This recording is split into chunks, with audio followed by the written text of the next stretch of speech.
ये होता है कि जब आपकी जमहूरियत इतनी मजबूत नहीं होती तो इस तरह के इख्तलाफात जो है वो जन्म लेते रहते हैं। तो जो मैं अभी बात कर रही थी कि जो बोरिस जॉनसन जो भारत का दौरा करें, उन्होंने एक बात की, उन्होंने कहा कि जो इंडिया की डेमोक्रेसी है वो क्या बात है उसकी, यानी हमारे जो former prime minister Imran Khan है उन्होंने तो कई मरतबा ये बात की कि कैसी जमहूरियत है और कैसा जो है वहाँ पे सॉवरेनिटी है। लेकिन अब बोरिस जॉनसन जो है उन्होंने जो कहा वो भी मैं आपको बता देती हूँ, क्योंकि ये सारी चीज़ें जो है ना ये बिल्कुल एक साथ चलती हैं, हमें पता चलता है कि हम कहाँ पर खड़े हैं, दूसरे जो लोग हैं वो कहाँ पर खड़े हैं। बल्कि उन्होंने कहा कि उसको डेमोक्रेसी को, कि जो इंडिया की डेमोक्रेसी इट्स स्टनिंग, कि कितनी ज़बरदस्त जो है ये बात है। अच्छा, इसके अलावा एक चीज़ ये भी कही जा रही थी उनके मुतालिक कि वो जो ये कर रहे हैं विजिट बोरिस जॉनसन, तो उसमें उनके पीछे एक ये भी एजेंडा है कि जो यूक्रेन का मामला है उसके ऊपर कहा जाएगा उनको कि यूक्रेन पे जो है वो बात की करें। और अमेरिका ने भी शायद इसके ऊपर जो है वो कहा है कि जी इंडिया से बात की जाए। तो उसके ऊपर जो बात हुई है तो उन्होंने पहले ही कह दिया कि the position on Russia India has is well known, it is not going to change. Boris Johnson जो है उन्होंने ये कहा है कि हम जानते हैं कि यूक्रेन पर जो है वो क्या पोजीशन है इंडिया की, उसके मुतालिक हम जानते हैं और ये जो है वो चेंज नहीं होगी। और इसके अलावा उनको ये भी बताया गया कि जो क्लियर किया गया कि इंडिया जो है has already intervene several times with Russia's Putin, ये बताएगा बोरिस जॉनसन को। तो जो ये बात की जा रही थी कि वहाँ पर आकर वो यूक्रेन की बात करेंगे, लेकिन बोरिस जॉनसन ने जो एक बहुत ही ज़बरदस्त बात की है मैं वो बताना चाहती हूँ। वो ये कह रहे हैं कि जो ये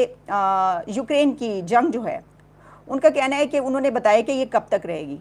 और उन्होंने इसके मुतालिक जो है वो ये कहा है कि ये वो देख रहे हैं कि कोई 2023 तक मेरा ख्याल है कहा है उन्होंने कि ये जो है ये बस तब तक रहेगी और उसके बाद जो है ये ख़त्म हो जाएगी। तो इसका मतलब ये है कि हम इसको इसी तरीके से लें, क्या वो इसके बारे में जानते हैं जो उन्होंने ये बात की है कि ये कब तक ख़त्म हो जाएगी, यानी अगले चंद साल में जो है ये, बल्कि अगले चंद साल क्या मेरा ख्याल है कि 1 साल का उन्होंने जो है ये मार्जिन दिया। और एक और बात ये कि बहुत उन्होंने वहाँ पे जो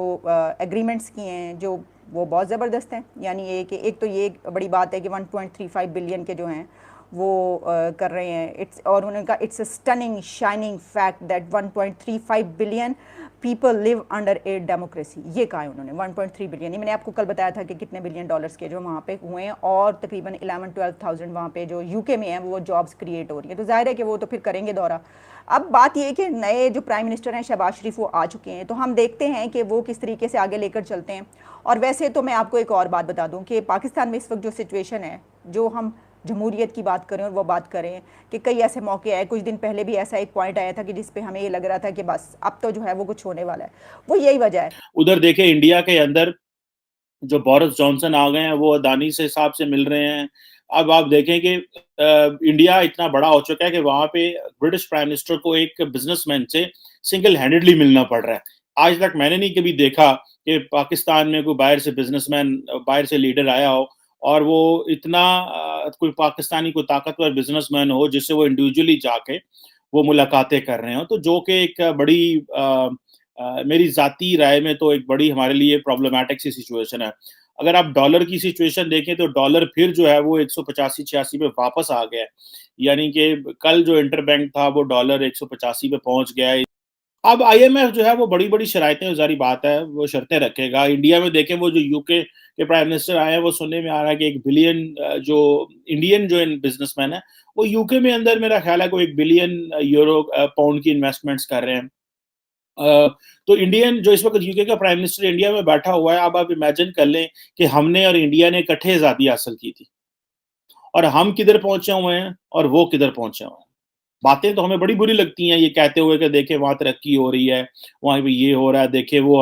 हम उनको घसीट लेते हैं कि देखो उधर मुसलमानों की क्या हालत है, इस्लामोफोबिया है, फलां है, डमकां है। लेकिन वो सारी चीजें साइड में हैं क्योंकि हमें नजर वो आती हैं। बिल्कुल ठीक है, जो चीजें हों वो डिस्कस भी करनी चाहिए, ये नहीं है। लेकिन हमें ये भी देखना चाहिए कि वो इकोनॉमिकली कितनी तरक्की कर रहे हैं, उसके ऊपर भी तो डिस्कस करना चाहिए। और ये है कि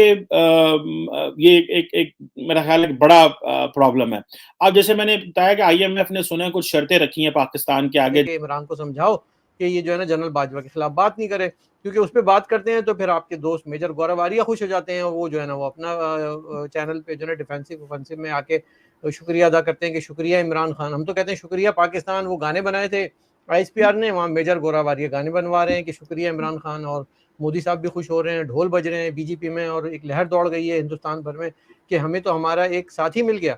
हमें तो हम बगैर गोली चलाए उसने वो तबाही नहीं की जो भाई इमरान ने कर दी, तो भाई वो क्यों ना उसकी पूजा करें। मुझे तो लग रहा है उसकी पूजा हो रही होगी आजकल जो है, कहीं ना कहीं मूर्तियां बना के इमरान खान की। तो ये लानत का मुकाम है, ये हमारे लिए शर्म का मुकाम है कि ये एक बहुत बड़ी एम्बेरसमेंट का मुकाम है कि आज हिंदुस्तान खुश हो रहा है, बगले बजा रहा है, तालियां बजा रहा है, ढोल बजा रहा है कि इमरान खान ने वहाँ अपने ही मुल्क में अपने ही लोगों को गालियां दी, और ये हकीकत है। अब ये सवाल इंडिया में उठ रहा है कि भाई हम अरबों रुपए खर्च करके अगर वो काम नहीं कर सकते तो इमरान तो हमारा काम जो है आसानी से कर रहा है, वो तो फौज के साथ जो है फौज को बदनाम करने के लिए सब हमसे ज़्यादा आगे है। तो इंडिया तो अब ये कह रहा है, वहाँ ये नैरेटिव बन रहा है, तो अब फौज जवाब दे ना, फौज जवाब दे मुदाखलत क्या होती है और साजिश क्या होती है, इसका जवाब तो फौज को देना है, और फौज आकर बताए मुल्क के अवाम को।